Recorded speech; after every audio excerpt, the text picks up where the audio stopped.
Big TV భక్తి సమాచారం WhatsApp ఛానల్లో జాయిన్ అవ్వండి. అన్ని విశేషాలు ఎప్పటికప్పుడు తెలుసుకోండి. మన శరీరము మనము ఎప్పుడూ ఒక్కటిగా ఉండాలని అంటే అది అర్థమైంది. కానీ ఈ మనసు ఎక్కడెక్కడికో పోతుంది, మనతో ఉండదు. అసలు మీరిక్కడ కూర్చున్నా మీ మనసు మరెక్కడో ఉండొచ్చు. ఒకసారి మనతో, మరోసారి మనకి దూరంగా ఉండే ఈ మనసు సంగతి ఏంటి? ఇది నా మొదటి ప్రశ్న. ముందు ఈ ప్రశ్న గురించి చూద్దాం.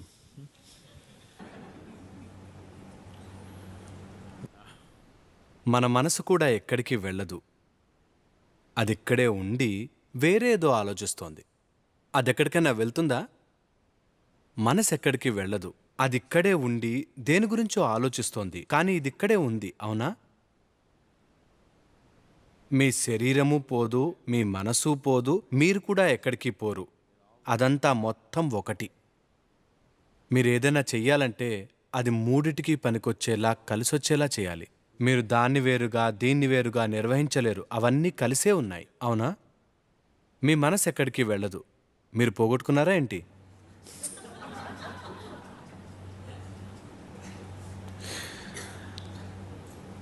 నిజానికి మీ మనసులో ఉన్న ఊహలతో మీరు మోసపోతున్నారు. అది ఇక్కడే కూర్చుని ఏదో ఊహిస్తోంది. అదెక్కడికి వెళ్ళట్లేదు.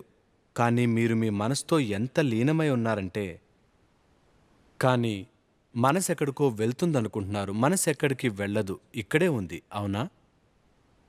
మీరు ఈ విషయం అర్థం చేసుకోవాలి. మీ మనసు ఎందుకిలా అదుపు ఆపు లేకుండా అంతులేని ఆలోచనలతో ఉందంటే, మీరు కాని వాటితో మీరు గుర్తింపు ఏర్పరచుకుంటున్నారు. మీరు కాని దానితో మీరు గుర్తింపు ఏర్పరచుకున్న క్షణమే ఇక అది పరిగెడుతుంది. ఎన్నటితోనో మీరు గుర్తింపు ఏర్పరచుకున్నాక మీరు మనసును ఆపాలని ప్రయత్నిస్తున్నారు. నేను చెప్పేదేంటంటే, కొన్ని వేల సంవత్సరాలైనా కూడా మీరు దాన్ని ఆపలేరు. మీరు ఈ తప్పు గుర్తింపుల పర్వం ఆపేస్తే అప్పుడు మనసు ఒక అద్దంలా అవుతుంది. ఊరికే ఉంటుంది, ఉన్నది ఉన్నట్టుగా చూపిస్తుంది, అంతే. మనసు అలాగే ఉండాలి. మీ మనసు ఎలాంటిదంటే, స్పష్టత ఉన్నప్పుడే అది అద్భుతంగా పనిచేస్తుంది, అవునా? అవునా కదా?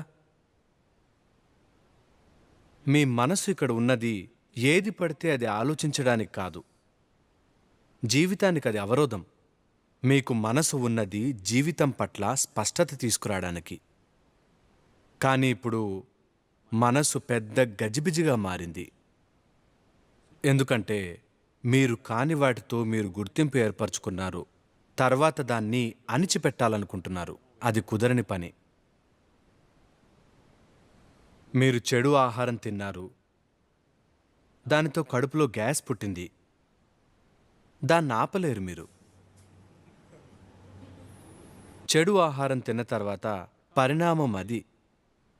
మీరు కానిది మీరనుకునే నిరంతర ప్రక్రియ ఎప్పుడూ నడుస్తూ ఉంటుంది.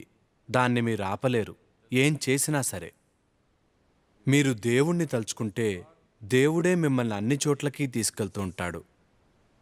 ఇప్పుడు మీరిక్కడ కూర్చుని ధ్యానం చేస్తూ ఒక బార్ గురించో, రెస్టారెంట్ గురించో, స్నేహితుడి గురించో, సినిమా గురించో ఆలోచిస్తూ ఉంటే హఠాత్తుగా ఎవరో వచ్చి దేవుడి గురించి ఆలోచిస్తే అంతా సరిపోతుంది అంటే, కృష్ణుడో లేక రాముణ్ణో తలుచుకుంటే మీరు సినిమాకి రాముడితో కలిసి వెళ్తారు. అది మనసు లక్షణం. రాముడే మిమ్మల్ని బార్కి తీసుకెళ్తాడు, ఆయనే మిమ్మల్ని రెస్టారెంట్కి తీసుకెళ్తాడు. దాన్ని మీరు ఆపలేరు.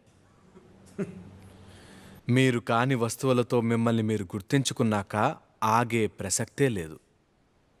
ఇక్కడ మనం చేసేది మీ మనసుని కంట్రోల్ చేయటం కాదు, మీరు ఏది కాదో తెలుసుకునే అవగాహన సాధించడం. ప్రస్తుతానికి ప్రాథమికంగా మీకు గుర్తింపు మీ శరీరమే. మీ శరీరంతో, వేసుకునే బట్టలతో, మీ గడ్డంతో కూడా గుర్తింపు ఏర్పరచుకున్నారు. బాగా గుర్తింపు ఏర్పరచుకున్నారు.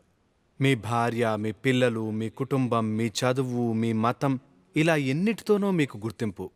వీటన్నిటి మధ్య మీకు నిశ్శబ్దమైన మనసు కావాలి. అలాంటిది ఏమీ ఉండదు. అందుకే మీకు శూన్య అనే సాధన ఇచ్చాం. మీకు మీ మనసు నుంచి మిమ్మల్ని కాస్త దూరం చేసే పద్ధతి. ఒకసారి ఈ దూరం కలిగితే మీ మనసు ఎంత గజిబిజిగా ఉన్నా పర్వాలేదు. మనసు నుండి విడిపడటం. ఒకసారి మీ మనసు నుండి మీరు విడిపడితే మీరు అన్ని రకాల గుర్తింపు నుంచి దూరమవుతారు. ఎందుకంటే అన్నీ సృష్టించేది మనసే కదా. అందుకే రకరకాల విషయాలు ఆలోచించకండి, ఆ సాధనని ఉపయోగించండి. అన్నీ జరుగుతాయి. మీరు ఊహించనివి కూడా జరుగుతాయి. For more videos like this, subscribe Big TV channel.